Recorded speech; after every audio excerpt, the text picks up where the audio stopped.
Hello students, in this video we will solve few equations as in learn to balance chemical equations. Let us begin with the first question.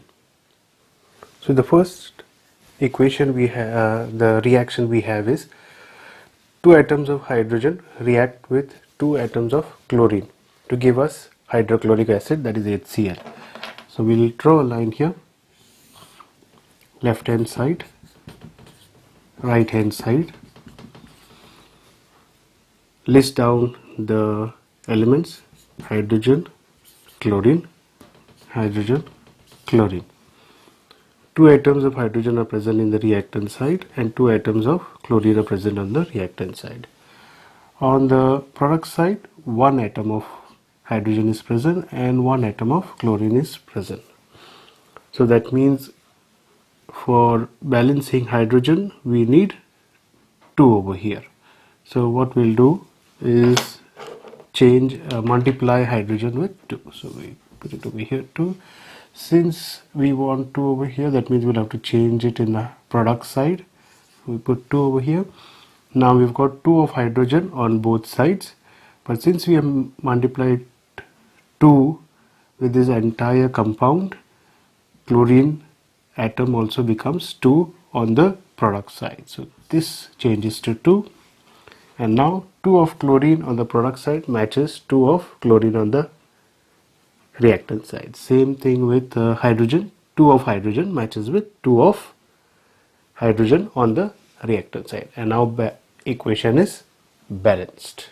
Let's move to the next question. AgBr in presence of sunlight breaks down to Ag and Br2, that is silver bromide. AgBr is silver bromide. In the presence of sunlight breaks down to give you silver and bromine. Now let us see what is the left hand side and right hand side. So left hand side Ag and Br, right hand side we put it down as Ag and Br. How many atoms of Ag are there? Only one on the reactant side and one of bromine on the reactant side. How many atoms of Ag on the product side? Just one. But there are two atoms of bromine on the product side. Now we need to balance the bromine on the reactant side, and we need to do that by multiplying it by 2. So if we put 2 over here, that means to get 2 on the reactant side we'll have to change the coefficient from 1 to 2, and since we change the coefficient of silver bromide from 1 to 2, silver atoms also change from 1 to 2. Now that this is 2, now bromine is matched, okay, both are balanced, but silver is not balanced. There are two atoms on the right hand side, but there is only one atom on the product side, so we need to balance that by 2. That means we'll have to put a 2, change the coefficient of silver from 1 to 2, and now our equation is balanced. Our next equation is NaCl plus AgNO3 gives us AgCl plus NaNO3, that is sodium chloride reacts with silver nitrate to give us silver chloride plus sodium nitrate. Let us list down the elements on the left and right hand side. So left hand side you have sodium, you have chlorine, you have silver, and this is a polyatomic ion, so this will be NO3 together. Same way we list all of them down in the right hand side: sodium, chlorine, silver and nitrate. So how many atoms of sodium in the reactant side? Just one. How many of chlorine on the reactant side? One. How many of silver on the reactant side? Just one. And how many of nitrate on the reactant side? 1. For the product, we on the right hand side we have 1, 1, 1 and 1. Just 1, 1, 1 and 1. That means everything is balanced over here. We don't need to alter this equation in any way. It is complete. It is chemically balanced reaction. So all the equations that are given to you need not be balanced. Some are come balanced. Okay, so in this way this is already balanced. So left hand side is equal to right hand side in this case, and we have a balanced chemical equation. Next equation we have is magnesium plus hydrochloric acid gives us magnesium chloride plus hydrogen gas. So we separate them into left hand side for the reactants and right hand side for the products. We list down the elements: magnesium, then hydrogen and chlorine. Same way on the right hand side, magnesium, hydrogen and chlorine. How many of magnesium atoms on the left hand side? Just one. How many of hydrogen? One. And one of chlorine. On the right hand side we have one of magnesium, two atoms of hydrogen and two atoms of chlorine. Two atoms of chlorine and two atoms of hydrogen. So let's begin with balancing the chlorine atoms first. Okay, so there are two atoms on the right hand side. We'll change this to 2 on the left hand side. Now if we change this on 2 on the left hand side, that means we have to change the coefficient of HCl from 1 to 2. And if we change the coefficient of HCl from 1 to 2, the number of atoms of hydrogen in the reactant side also changes from 1 to 2. This is now a balanced chemical equation because we have two atoms of chlorine on the left hand side, two on the right hand side, two atoms of hydrogen on the reactant side, two atoms of hydrogen on the product side, one atom of magnesium on the left hand side and one atom of magnesium on the right hand side as well. So we have a balanced chemical equation. Our next reaction is HNO3, which is nitric acid, reacting with CaOH2, which is calcium hydroxide, to give us calcium nitrate CaNO32 plus water. So let us divide this into left hand side and right hand side. Left hand side, we list them down as hydrogen. This will be taken as 1, which is a polyatomic ion. Then you have calcium, okay, and this is not a polyatomic ion, so you list them down as O separately, H separately. H is already here, we'll write them down as O, which is oxygen. Same thing we'll write over here, H, NO3, Ca and O. So how many atoms of hydrogen on the left hand side? 1. How many of nitrate on the left hand side? 1. How many of calcium on the left hand side? 1. And how many, okay, hydrogen is not one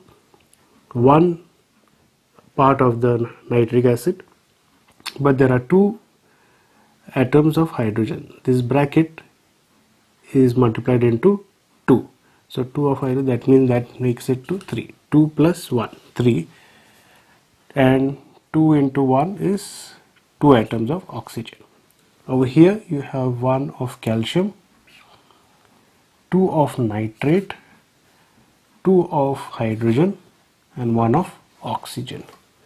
Okay, so let us begin with balancing the nitrate. So we have 2 on the right hand side and just 1 on the left hand side. So we multiply this by 2, which means we'll have to change the coefficient of nitric acid from 1 to 2. And if we change that, the number of atoms of hydrogen change. Let us see how much is it changed. So we have 3 over here, 1 more gets added, so there will be now 4. So 2 plus 2, 4. Now if there are 4 over here, that means we'll have to change this from 2 to 4. That means multiply it by 2. So if we need to change this, we'll have to change the coefficient of water from 1 to 2. Now we have 4 atoms of hydrogen on both ends, 2 atoms of nitrate on either side, and since we have changed this coefficient, now the number of atoms of oxygen also change. Now we have listed them down as 1, so now we'll have 2 atoms of oxygen on the product side, but we already have 2 atoms of oxygen on the reactant side, and we already have 1 atom of calcium on either end. So I think we have already balanced the reaction. You can have a look. 4 atoms of hydrogen on the left hand side, 4 atoms of hydrogen on the right hand side, 2 of nitrate on left hand side, 2 of nitrate on the right hand side, 1 of calcium on the reactant side, 1 of calcium atom on the product side. 2 atoms of oxygen are present in the reactants and 2 atoms of oxygen are now present in the product side. So this is how we balance chemical equations. Just remember, this is a polyatomic ion, but OH is not a polyatomic ion, and hence we take them separately as hydrogen and oxygen in this chemical reaction. Our next chemical reaction is BaCl2, which is barium chloride reacting with sulfuric acid H2SO4 to give you barium sulfate BaSO4 plus hydrochloric acid HCl. Let's divide them into 2 parts, LHS, RHS, and list down the elements. So you have barium, chlorine, hydrogen, and this is a polyatomic ion, so SO4 together. We list them down on the right hand side too, Cl, H and SO4. How many atoms of barium on the left hand side? Just 1. How many of chlorine on the left hand side? 2 atoms. 2 atoms of hydrogen are present on the reactant side and 1 atom of sulfate is present on the reactant side. For the product side, 1 of barium, 1 of sulfate, 1 of hydrogen and 1 of chlorine is present. Now to balance, let us begin with chlorine atom. So write it down over here. So since we have 2 atoms of chlorine on the reactant side, let's balance, and just 1 atom of chlorine on the product side, let us balance it with a 2 on the right hand side. Okay, so in order to change that, we'll have to change the coefficient of hydrochloric acid from 1 to 2. So we change it from 1 to 2.